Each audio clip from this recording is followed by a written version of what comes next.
This video is brought to you by Factor Meals. Adjust your stride this autumn without missing a step by choosing from Factor's 34 weekly fresh, never frozen meals. They're shipped right to your door and stay stocked in your fridge until you're ready to heat for 2 minutes in the microwave and enjoy.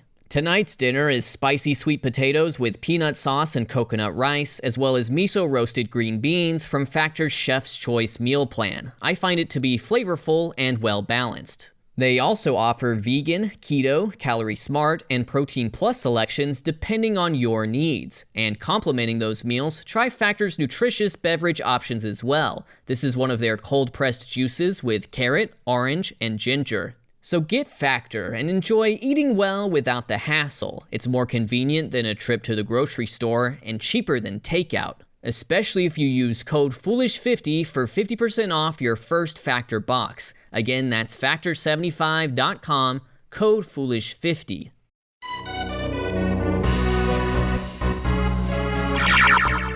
No ball player has ever been the subject of more apocryphal stories than Satchel Paige. They all sound like this.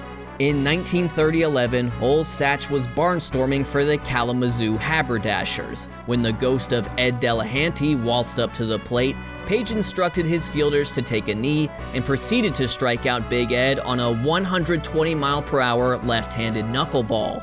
While walking off the mound, he caught a baby falling from the grandstand. The baby's name? Bob Gibson.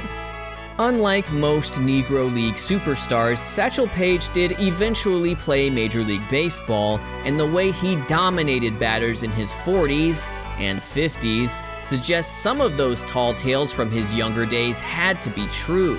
See, Paige was the oldest rookie in MLB history, but he'd been pitching professionally long before Jackie Robinson broke the color barrier.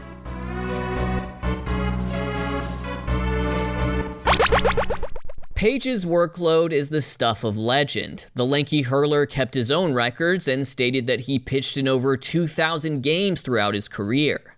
After pitching semi-professionally in his hometown of Mobile and then in Chattanooga, he joined the Negro National League's Birmingham Black Barons in 1927. But Satch's services were typically non-exclusive. His manager, Bill Gatewood, frequently loaned him out to other teams during the season. Such was the life of a barnstorming Negro leaguer. Paige's personal records say he pitched for over 250 teams. In the 1930s, he pitched for the Pittsburgh Crawfords, whose 1934 squad was headlined by a who's who of black baseball. Satchel Paige, Josh Gibson, Oscar Charleston, and Cool Papa Bell, which is what your girl calls me, all on the same team.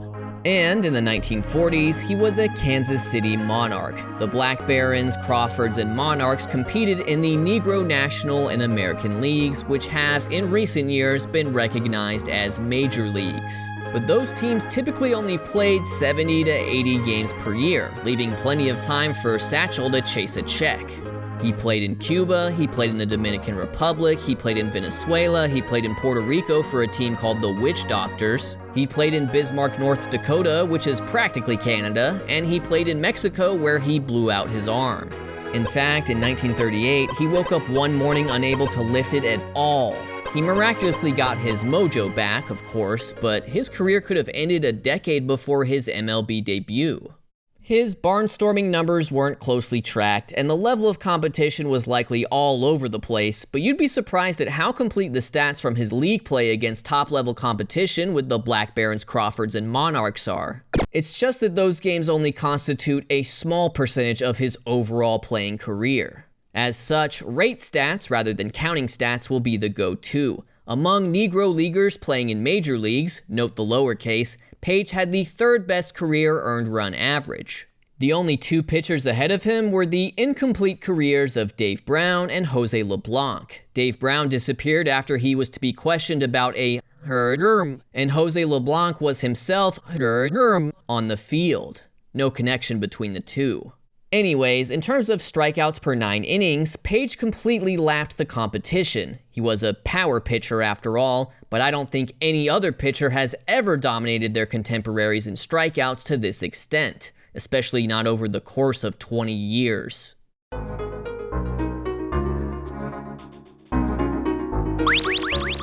The Negro League barnstorming tradition extended to interracial matchups. Satchel faced off against white big leaguers frequently. In 1930, he supposedly struck out 22 batsmen in an exhibition versus Babe Ruth's All-Stars, although it's worth pointing out Paige said he never actually ended up facing the Bambino. Like most things pertaining to Satchel Paige, it depends on who you ask. Ruth's daughter, Julia Stevens, said Satch struck her father out. Buck O'Neill said Ruth took him deep, and Ruth said, Well, anyways. What can't be disputed is the fact that Paige fanned 15 hitters in a game versus a Hack Wilson-led, Casey Stengel-managed All-Star team in 1932. It says so on Seamheads.com, and if it's on Seamheads, it's definitely true. Uh-oh. In fact, the Pittsburgh Crawfords won 5 out of 7 games versus their white competition that year.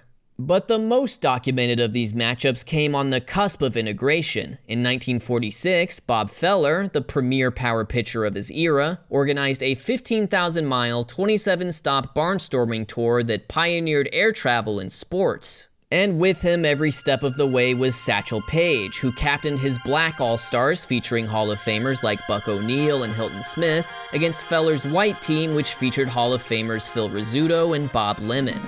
Fans flocked to see how a then 40-year-old Paige would fare versus white MLB competition. But with 27 stops on a whirlwind tour, it wasn't feasible for Satch to toss daily complete games. Instead, he started the majority of matchups, but only pitched a few innings each time to give everyone a chance to see him. 27-year-old Feller did the same. The following year, promoters asked both men to face off, but for a full 9 innings. The game took place in Los Angeles on November 2nd, 1947. And Paige outdueled Feller by shutting out his all-star team, striking out 15 while allowing just 4 hits. He was 41 years old. As far as the talent level between black and white baseball at the time, here's the way I see it. The top Negro leagues that Satchel competed in weren't inherently worse than the white American and National leagues. Instead, both types of leagues were made lesser by having not been integrated. The Negro League superstars were just as good, if not outright better, than MLB's. Any of the Big Four in Pittsburgh would have dominated. In fact, Oscar Charleston did just that across a sample size just healthy enough to make the point. If you look at the most valuable players born between 1930 and 1935, the integrated generation that followed the likes of Satchel Paige, 6 of the top 12, including the top 2 hitters in Mays and Aaron, as well as the top pitcher in Bob Gibson, wouldn't have been allowed to play in Major League Baseball if they came around earlier. The top-tier talent was always there. It's just that the average black bench warmer, replacement level player, or town teamer was probably worse than his white counterpart, who was selected from a larger ethnic population and benefited from a higher paid and more stable employment. So was Satchel Paige better than white pitchers like Bob Feller? Just check out these rave reviews. Feller called him the best pitcher he ever saw. Joe DiMaggio said he was the best and fastest pitcher he ever faced. And Ted Williams, who advocated for the inclusion of Negro leaguers in the Hall of Fame, said Satch was the greatest pitcher in baseball.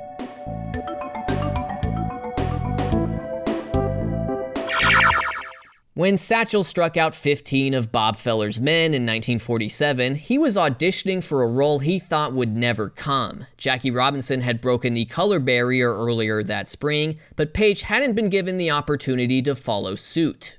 On July 7th, 1948, Bill Veeck's Cleveland franchise shocked baseball by signing Paige on his 42nd birthday. It was seen as a publicity stunt in comparison to their signing of young Larry Doby, who was already tearing up integrated baseball as the first black American leaguer. Sports writer J.G. Taylor Spink derided the move, saying it demeaned the standards of big circuit baseball. But Satchel's performance soon proved him wrong. On the surface level, his career MLB stats were good, just not legendary, but I can definitely massage these numbers. We'll begin with ERA+, which normalizes ERA so that 100 is always league average, making it convenient to compare pitchers in different run environments to one another. Among pitchers from their age 41 seasons and onwards, Satchel Paige had the third best ERA plus in Major League history, beating out the likes of Cy Young and Nolan Ryan. The only two pitchers ahead of him on this list are knuckleballer Hoyt Wilhelm and fireballer Roger Clemens, who it seems had an anti-aging regimen more potent than Satchel's, which revolved around avoiding both fried foods and running.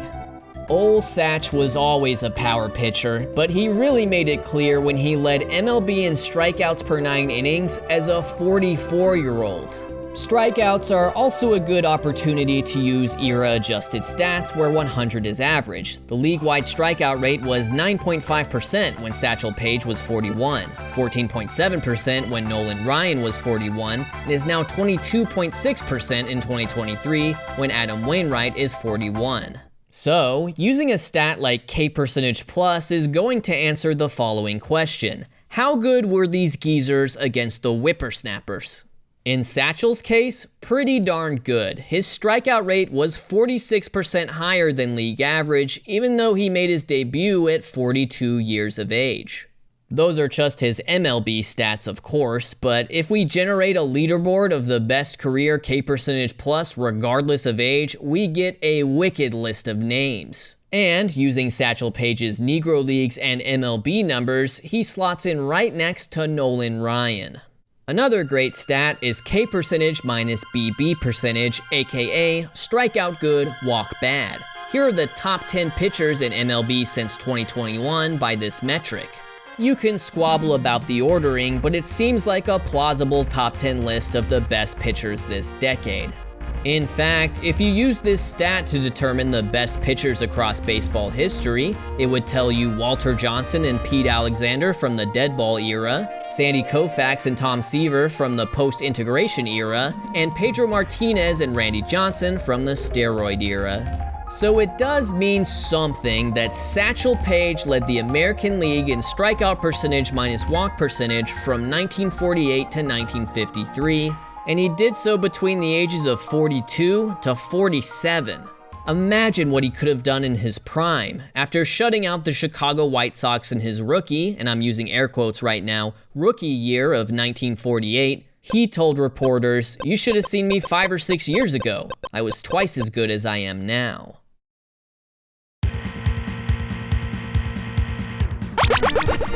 It took a maverick owner like Bill Veeck to bring Satchel Paige to Cleveland in 1948, and Paige followed Veeck to the St. Louis Browns in 1951.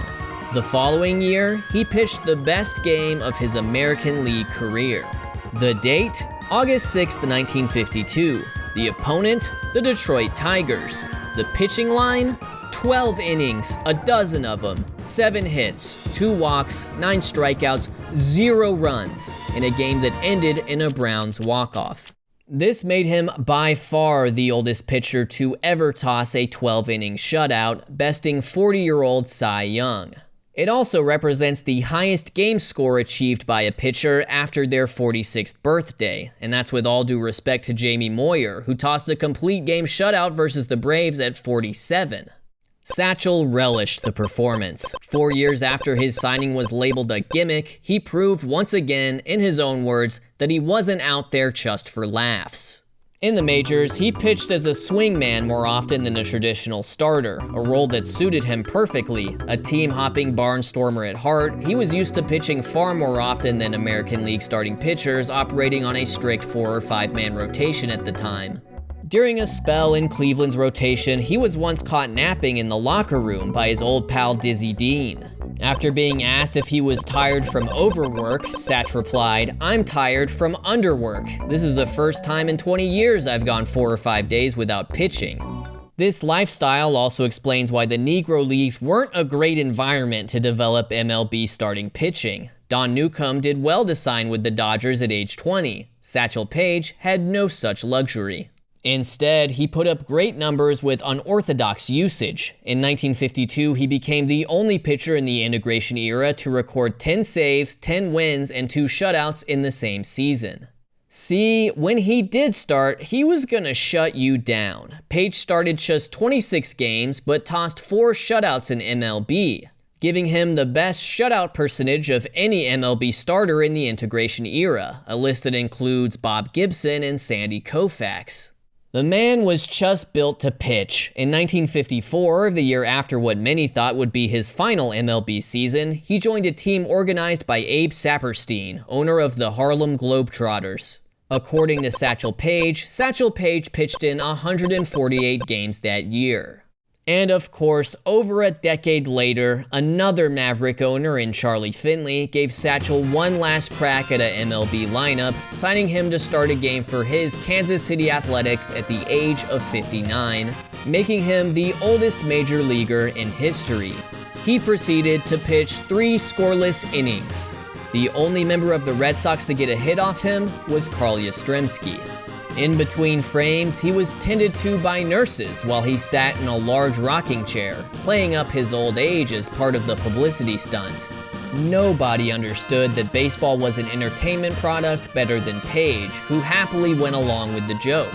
But when old Satch took the mound, he was always going to have the last laugh.